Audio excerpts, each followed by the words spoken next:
Puerto Belgrano.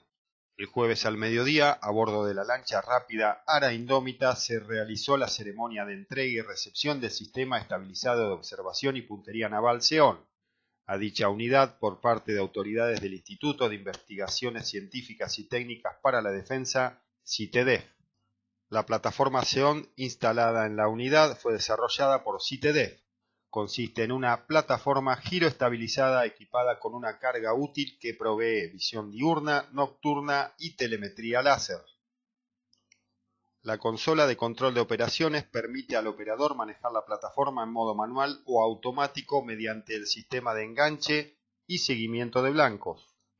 Esta plataforma es capaz de observar objetos a largas distancias, cubriendo una amplia superficie alrededor del buque, lo que permite la detección y seguimiento de embarcaciones, balsas, náufragos y aeronaves.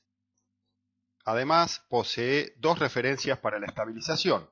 Una es la que le provee la central de navegación del buque y la otra es el procesamiento en tiempo real de la información de los sensores inerciales propios instalados en su interior. Cambiando de información, en la localidad bonaerense de Pigüé, los hombres del Ejército Argentino y la Armada Argentina que integran la Fuerza de Paz Conjunta Combinada Cruz del Sur finalizaron una serie de ejercicios destinados a reforzar las prácticas en operaciones militares de paz. La Fuerza Combinada Conjunta Cruz del Sur está integrada por militares de Argentina y Chile y ha sido concebida para ejecutar operaciones militares de paz bajo mandato exclusivo de la ONU a petición del Consejo de Seguridad. Esta actividad en Pigüé, que comenzó el pasado 17 de octubre y se extendió hasta el 19 del corriente mes, tiene como objetivo concretar el adiestramiento operacional de oficiales, suboficiales y tropa de los distintos elementos de la 10ª Brigada Mecanizada que componen el Batallón Conjunto Argentino Cruz del Sur y la Compañía de Infantería de Marina en ejecución de operaciones militares de paz.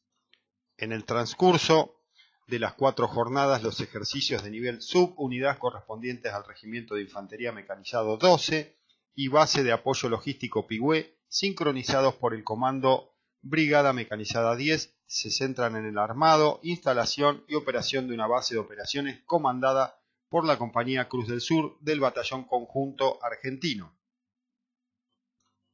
En la simulación se plantean los problemas típicos que suceden durante el desarrollo de las operaciones militares de paz y se evalúa especialmente cómo el personal los resuelve. En esta oportunidad, la situación hipotética aborda la ocupación de una base de nivel subunidad, con secciones desplegadas realizando distintas actividades tales como operación de puestos de comando, checkpoint, patrulla y reserva. De nuestro país participaron 434 hombres del Ejército y la Armada con el despliegue de diversos medios, entre ellos vehículos blindados a rueda, camiones y vehículos especiales, carpas y contenedores para constituir una base operativa con capacidad para alojar a 100 personas que disponen de cocina, panadería, comedor, puesto comando, guardia, baños y lavadero de ropa.